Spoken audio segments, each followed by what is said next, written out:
नमस्ते। हम नूतन कर अपन पूरा मिथिलावासी के गोर लगै छी। अखन एक विषहारा के गीत गबै छी जे बरसाइत में ओहो के काम पड़िए, तो अहाँ सब सुनू, नीक लागे तो उम्मीद तही है जे अहाँ सब लाइक शेयर करब। तो सुनू।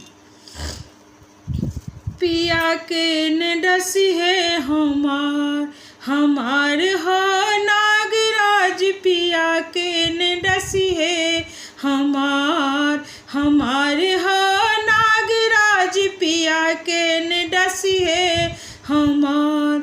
हम मोरे पिजरा पिया मोर सुगबा, हम मोरे पिजरा पिया मोर सुगबा, सुगबा में बसै मोर प्राण प्राण हो नागराज, पिया के ने डसी है हमार हो नागराज, पिया के ने डसी है हमार।